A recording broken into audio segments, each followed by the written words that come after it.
মৰমৰ ছাত্ৰ-ছাত্ৰীসকল, আমি আজি মহাদেশ আৰু মহাসাগৰসমূহৰ বিতৰণ সন্দৰ্ভত আলোচনা কৰিম।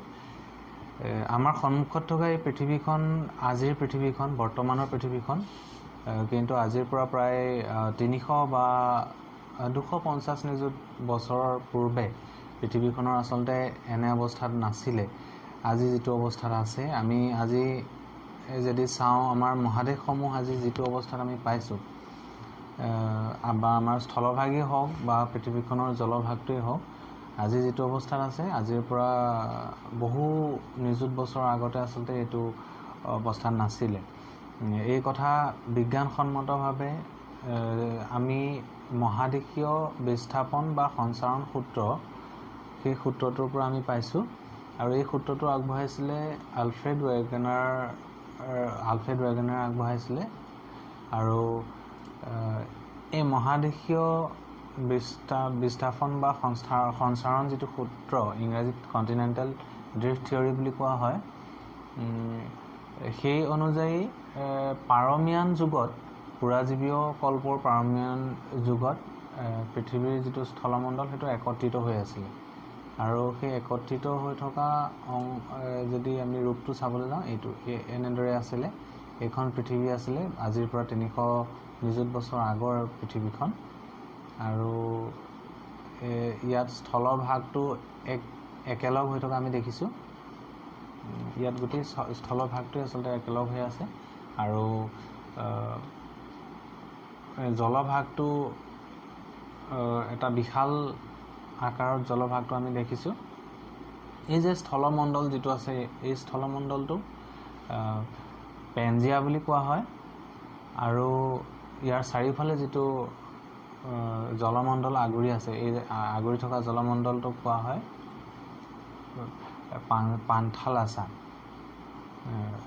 এইটো আছিলে আজিৰ পৰা 300 নিযুত বছৰৰ আগৰ যিটো অৱস্থা। আৰু এই পেনজিয়া আৰু পান্থালাছাৰ পেনজিয়াখনক দুটা ভাগত ভাগ কৰা হৈছে। এই দুটা ভাগত পান্থালাছা এইখন দুটা ভাগত ভাগ কৰা আছিলে। এইটো লৰেচিয়া, ওপৰৰ অংশটো যিটো লৰেচিয়া বুলি কোৱা হয়, আৰু তলৰ অংশটো সেইটো গণ্ডৱানা বুলি কোৱা হয়, গণ্ডৱানা আইলেণ্ড। ওপৰতো লৰেচিয়া নাইবা কেতিয়াবা এই ওপৰৰ অংশটো এইটো লৰেচিয়া নাইবা আংগাৰা লেণ্ড বুলিও কোৱা হয়, আৰু তলৰ অংশটো গণ্ডৱানা লেণ্ড বুলি কোৱা হয়। আচলতে এইটো প্ৰায় 250 নিযুত বছৰৰ পাছত আচলতে সৃষ্টি হোৱা এইটো এটা অৱস্থা। ভূতকৰ বিভিন্ন ধৰণৰ আন্দোলন নাইবা ভূতকৰ ফাটন যিটো ক্ৰিয়া, মহাদেশীয় সঞ্চাৰণ হ'ল। আৰু মহাদেশীয় সঞ্চাৰণৰ ফলত এই আমি যিটো আগৰ ইয়াত আমি যিটো দেখিছিলোঁ যে এই পেনজিয়া, এই অংশটো ইয়াৰ ঠিক মধ্য ভাগত এনে অংশতে এইখন তেথিছ সাগৰ বুলি কয়। এই তেথিছ সাগৰ এই অংশটো পূবা পশ্চিমাকৈ সোমাই যায়, আৰু সোমাই গৈ পেলাই দুটা ভাগত ভাগ কৰে। আৰু দুটা ভাগত ভাগ কৰাৰ পাছত আমি এই অংশটো আমি পাওঁ। এইটো যিটো লৰেচিয়া, ওপৰৰ ভাগটো আমি লৰেচিয়া বুলি ক'ব পাৰোঁ, আৰু তলৰ ভাগটো গণ্ডৱানা বুলি ক'ব পাৰোঁ। আৰু পূবা পশ্চিমাকৈ তেথিছ সাগৰে ইয়াক ভাগ কৰিছে। আৰু পৰৱৰ্তী সময়ত কি হ'ল, বিভিন্ন ধৰণৰ ভূতকৰ আন্দোলন হৈ পেলাই বা বিভাজন হয় বিভিন্ন ক্ৰিয়া প্ৰক্ৰিয়াৰ মাজেদি, মহাদেশীয় সঞ্চাৰণ হৈ পেলাই এই আমাৰ এই যিখন যে আমাৰ এই পেনজিয়াখন ইয়াত দুটা ভাগ আচলতে হ'বলৈ আৰম্ভ কৰে। পৰৱৰ্তী সময়ত সেই তলৰ যিটো ভাগ আৰু গোটেই অংশটোৱে আচলতে স্থলভাগটো ক্ৰমান্বয়ে পশ্চিমৰ দিশলৈ গতি কৰিবলৈ আৰম্ভ কৰে। ক্ৰমান্বয়ে এইডাল আমি মাজেদি যদি চাওঁ, বিষুৱ ৰেখাডাল আছে, ইয়াত যদি দুটা ভাগত যদি আমি ভাগ কৰি দিওঁ, উত্তৰ গোলাৰ্ধ আৰু দক্ষিণ গোলাৰ্ধ, এই দুটা অংশ ক্ৰমান্বয়ে পশ্চিমৰ ফালে যাবলৈ আৰম্ভ কৰে। আৰু ইয়াৰ যিবিলাক দেশ, এই দেশবিলাক, মহাদেশবিলাক বিভিন্ন ভাগত ভাগ হৈ পেলাই ক্ৰমান্বয়ে ই পশ্চিমলৈ গতি কৰিবলৈ আৰম্ভ কৰে। আৰু এনেদৰে গতি কৰোঁতে লৰেচিয়াটো বিভাজিত হৈ পেলাই লৰেচিয়া ওপৰৰ যিটো অংশ আছিলে সেইটো বিভাজিত হৈ পেলাই আমাৰ আমেৰিকা গ্ৰীণলেণ্ড আৰু ভাৰত মহাসাগৰৰ উপমহাদেশৰ উত্তৰে থকা ইউৰোপ এছিয়া মহাদেশৰ সৃষ্টি হৈছিলে এই ওপৰৰ অংশটো আৰু তলৰ যিটো অংশ আছিলে গণ্ডৱানা লেণ্ড সেইখিনি বিভাজিত হৈ পেলাই আমেৰিকা আফ্ৰিকা মাডাগাস্কাৰ ভাৰতবৰ্ষ আৰৱ অঞ্চল মালয়েছিয়া আৰু অষ্ট্ৰেলিয়া এণ্টাৰ্কটিকা আদি দেশৰ সৃষ্টি হৈছিলে মহাদেশৰ সৃষ্টি হৈছিলে ইয়াতে আমি যদি চাওঁ ইয়াত দক্ষিণ আমেৰিকা উত্তৰ আমেৰিকা আৰু লগতে এই আফ্ৰিকাখনো এইখিনি গণ্ডৱানা লেণ্ডত আছে এইখন হৈছে আমাৰ ভাৰতবৰ্ষখনো এই গণ্ডৱানা লেণ্ডৰ ভিতৰতে আছে এই বগা অংশটো এইটো হৈছে এণ্টাৰ্কটিকা আৰু এই এণ্টাৰ্কটিকাখন ক্ৰমান্বয়ে তললৈ গুচি যায় অষ্ট্ৰেলিয়াখন লগতে আহি পেলাই ঠিক দক্ষিণ গোলাৰ্ধৰ ফালে থাকে পৰৱৰ্তী সময়ত আচলতে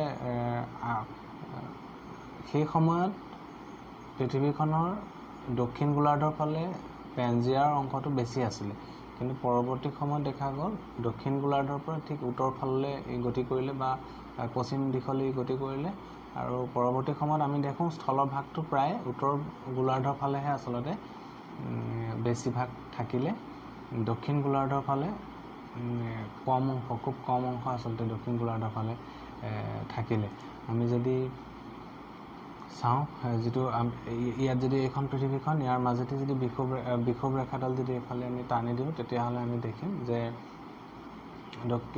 দক্ষিণ গোলাৰ্ধৰ ফালে ঠিক আফ্ৰিকাৰ এটা অংশ দক্ষিণ আমেৰিকা আৰু অষ্ট্ৰেলিয়া এনেকৈ এইকেইখন মহাদেশে দক্ষিণ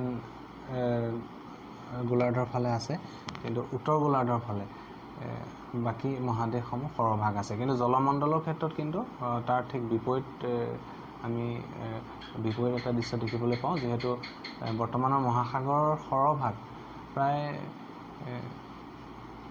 ইয়াত আমি যদি চাওঁ প্ৰায় 57% দক্ষিণ গোলাৰ্ধৰ ফালে আছে আৰু উত্তৰ গোলাৰ্ধৰ ফালে যিটো স্থলভাগ সেইটো প্ৰায় 67% ওপৰ ফালে আছে গতিকে এনেদৰে পেনজিয়া আচলতে ভাগ হৈছিলে আৰু পেনজিয়া ভাগ হৈ পেলাই আজিৰ এই অৱস্থাটো পাবলৈ সক্ষম হ'ল ইয়াত আমাৰ আগৰ পৃথিৱীখন যিখন সেইখন ইয়াত আমি দেখুৱাইছোঁ এইখন হৈছে আগৰ যিখন পৃথিৱী বহু নিযুত বছৰৰ আগৰ তাৰ পাছতহে পৰিৱৰ্তন হৈ পেলাই এতিয়া যিখন পৃথিৱী ইয়াত এতিয়া বৰ্তমানৰ পৃথিৱীখন ইয়াত আমি দেখিছোঁ এইখন হৈছে পেনজিয়া এই তলৰ ফালে গণ্ডৱানা লেণ্ড ওপৰৰ ফালে আংগাৰা লেণ্ড বা আমি লৰেচিয়া যদি কওঁ এইফালে আছিলে আৰু এইখন হৈছে তেথিছ সাগৰ আৰু পৰৱৰ্তী সময়ত সেইখিনি পশ্চিমলৈ গতি কৰি পেলাই ফাটি আহিলে আণ্টাৰ্কটিকাখন তললৈ গুচি গ'ল চাউথ আমেৰিকা ওপৰলৈ উঠি গ'ল নৰ্থ আমেৰিকা ওপৰলৈ ফাটি গ'ল আৰু আফ্ৰিকাখন ঠিক মাজত ৰ'ল আৰু ভাৰতবৰ্ষৰ লগতে বাকী বৰ্তমান এছিয়া মহাদেশৰ অংশটো ওপৰলৈ উঠি গুচি গ'ল আৰু তেনেদৰে আজি বৰ্তমানৰ যিখন পৃথিৱী সেই বৰ্তমানৰ পৃথিৱীখন সৃষ্টি হৈছে ইয়াত 237 নিযুত বছৰৰ আগৰ এইখন পৃথিৱী এইখন 152 নিযুত বছৰৰ আগৰ পৃথিৱী ঠিক এনেদৰে আমাৰ মহাদেশ বা মহাসাগৰসমূহ বিতৰণটো হৈছে আৰু যিটো মহাদেশীয় বিতৰণ বিস্থাপন বা সঞ্চাৰণ সূত্ৰ কণ্টিনেণ্টেল ড্ৰিফ্ট থিয়ৰী এই কথাখিনি আমাক জানিবলৈ দিয়ে ধন্যবাদ